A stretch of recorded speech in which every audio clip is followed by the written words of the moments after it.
Welcome to another episode of the AI Files, where we explore the fascinating world of artificial intelligence and its impact on education. I'm your host Corey Gill, and we have a special guest today, Jennifer Bedford. Goes by Jenn, and Jenn works with the college's MAD faculty. That's Media Arts and Design, not the angry people. And she's involved in a lot of stuff. So I would really rather let Jenn kind of introduce herself than try and do justice. So Jenn, why don't you tell us a bit about yourself?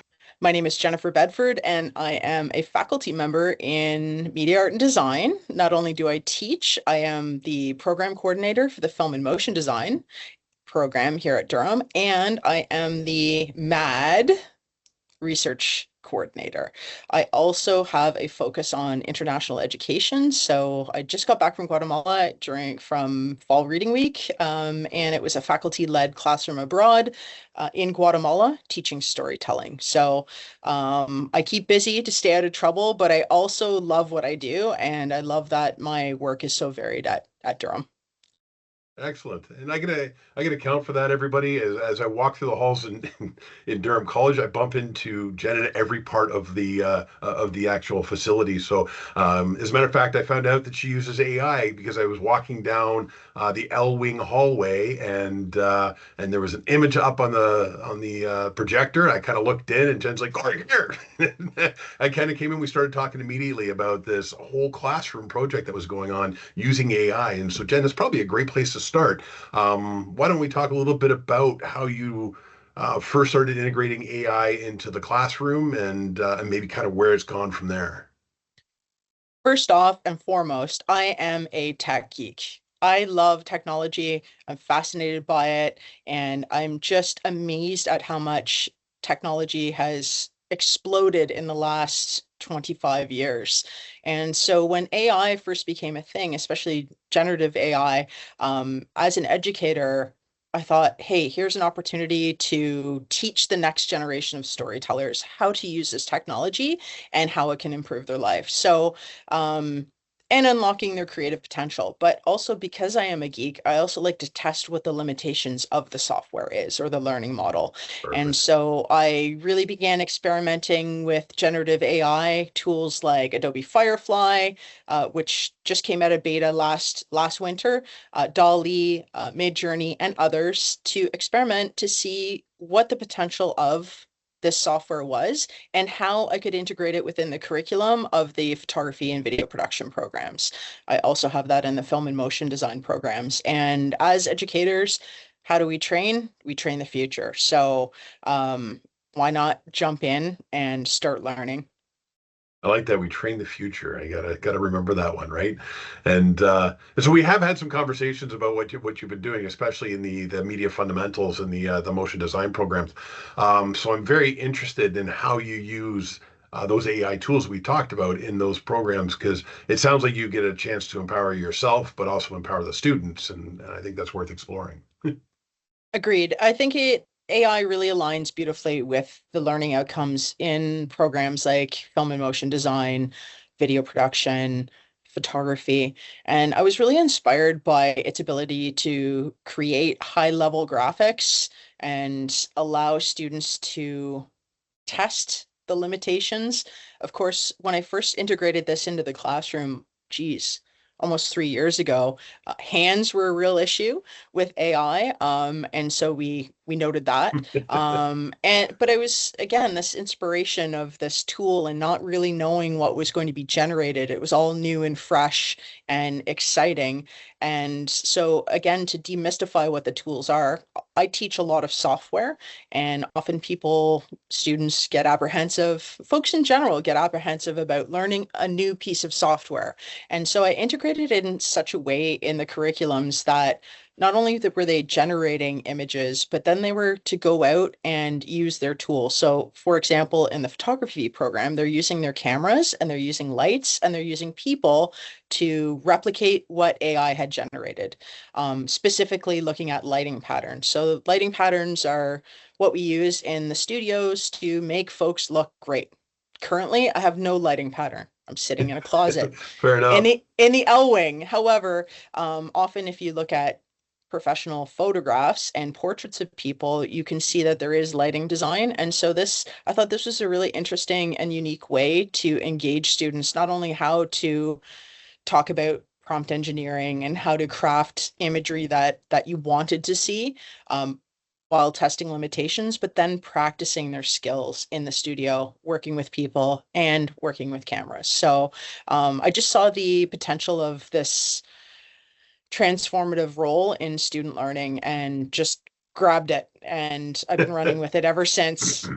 But and it's great. I like what you brought up there, and I just kind of want to highlight that for anyone listening that it's an interesting play on it. We always talk about how AI can be used in a different way in education, and what you're forcing a student to do is to be able to articulate specifically what they're looking for in their imagery, which I think is a critical skill that might take some time to develop. And AI actually probably helps us develop that a little bit faster. Maybe not getting the image, but communicating what image we're looking for. So it's interesting. So based on this, how have your students responded to AI in the coursework? I would say overwhelmingly students are interested and engaged. Again, interestingly, 3.5 years ago, when we started doing this stuff as educators here at Durham College, the tools operated much differently than they do today. For example, even generative AI video, it's come so far in the last 12 months. It's fast and furious, and I find that exciting. But students also find it exciting and terrifying. So, to that point, 3 years ago, very few students had ever used generative AI technology. Comparatively, I do surveys with students now, and almost 100% of students that I surveyed this year, this fall, had used generative AI tools in some capacity. So they're using it. And this is why I mentioned as educators, we need to train them how to use these tools efficiently, effectively, so that they're getting the prompts and generating what they want rather than just letting the AI model run with it. Yeah, no, that makes sense. I like that too, and really it is a skills change, right? Like part of it is teaching them how to still do the job they need to do and have the creative thinking that goes along with that, but also know how to kind of embrace technology. So with that, then their engagement, their learning outcomes, their embracing of the technology, how has it transformed? And I'm not going to say their outcomes, but them as students. I think in a multitude of ways. So I'm going to pull out a prop here because I'm in a closet. This is a keyboard. And when we think of computers in their most basic form, a keyboard is a way for a human being to input to the computer to do something. And I think of generative AI in the very same way, that we as humans are inputting, It's awesome. depending on the tool that you're using, so say ChatGPT versus Midjourney versus Adobe Firefly, the end product will be different. But the thing I focus on with students is that we as humans need to input what we want from this generative AI tool. So I think students are excited. I think students are also, they're curious by nature, but also apprehensive because when AI first came in to became popular, especially in post-secondary education, it was like, no, no, no, you can't use Gen AI. No, no, no, that's plagiarism. No, no, no. And depending on the college that you taught at in Ontario, that policy or reflection of how those tools could be used. I mean, even today in class, I reminded students, if you have an assignment that is difficult for you to understand, harness the power of AI. Ask it, please break it down. How should I approach this assignment? Say your please and thank you.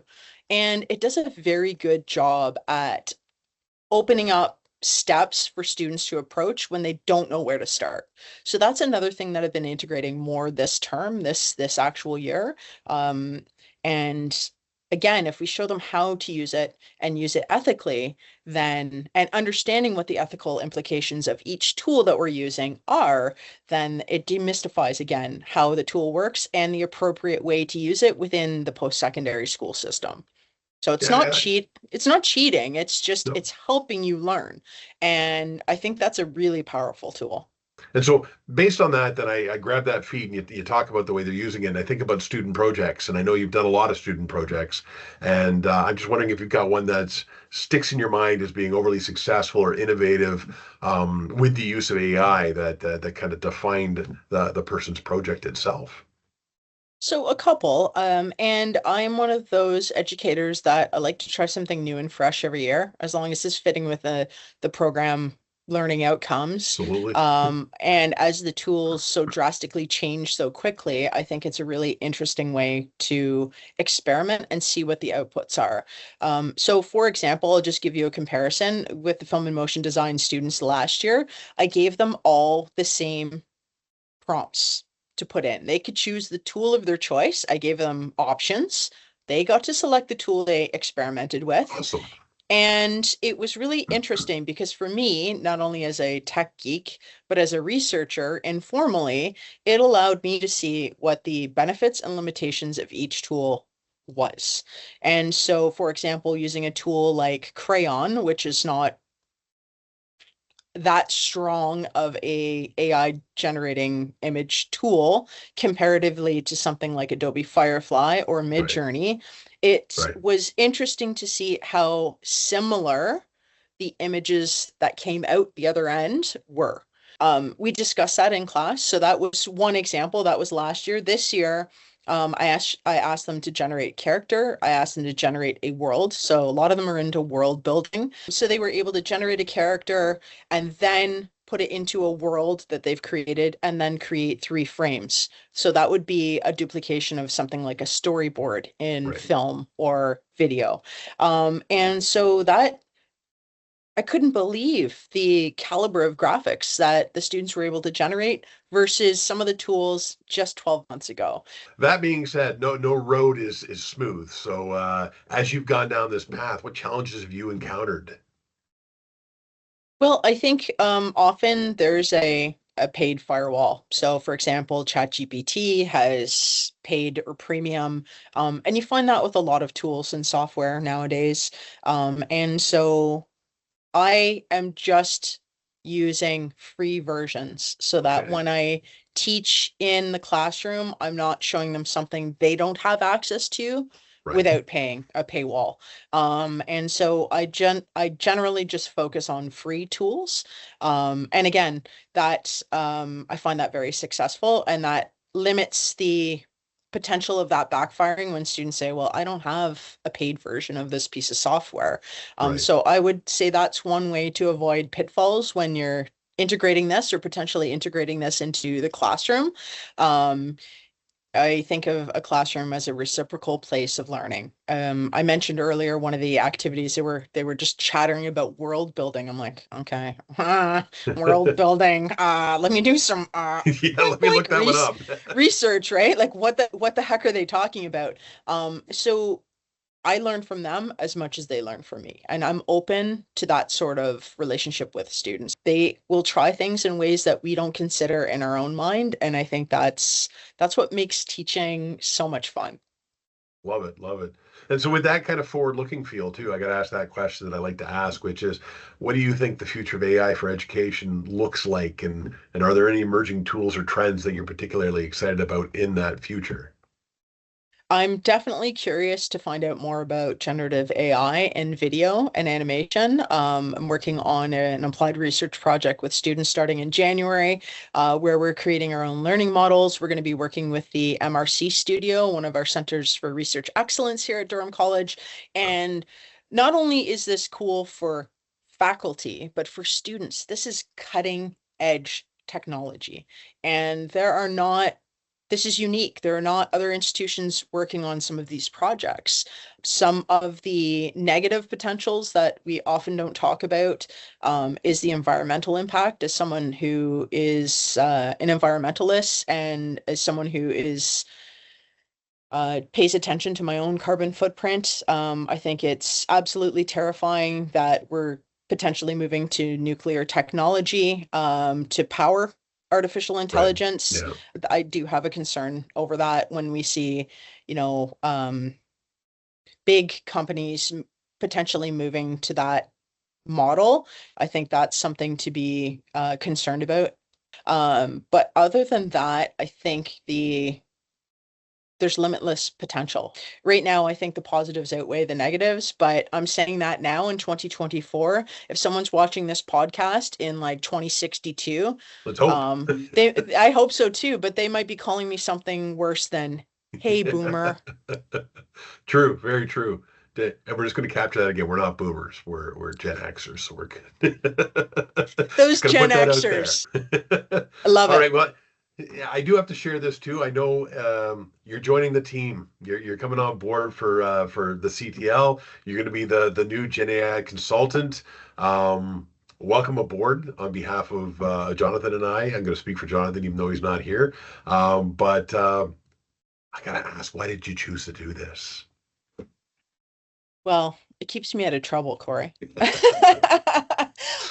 In all seriousness, I think I have a different skill set than maybe some other faculty have been showcasing so far. And I think thank you for welcoming me, by the way. It's something that I've been hoping to do for a little while, and I would love to bring practical tips to faculty, especially on the image generation side, how it can benefit them as faculty members, as employees, everyone at Durham College. What I'm hoping to do is create some, for lack of a better term, workshops or Good. tutorials or learning bites. Fantastic. That's amazing. Um, I guess that kind of brings us towards the end there. So I want to thank you for joining me today. It's always I always excited when I get a chance to actually talk to you because I always learn something so meaningful and new. So thank you for that. It's another successful day for me. Um, It's a pleasure, and I love collaborating with other faculty members from across different learning areas. Often we get siloed into our True. teaching areas, and that's one thing that Durham has afforded me is the ability to meet folks like yourself and work with them in a meaningful way. And that makes it so much fun to come to work. Fantastic. Excellent. Couldn't have said it better myself. So we'll leave on that one. To everyone listening, I hope that you found our exchange discussion encouraging and informative around AI. But as you heard now, Jen's joined us in the CTL. So if you've got any questions, if you've got any interest in this, you want to start exploring it, reach out to CTL and get some of mine or Jen's time to see how we can help you. Go with Jen if it's video or visual. And otherwise, until next time, be curious, be innovative, and let AI inspire your journey.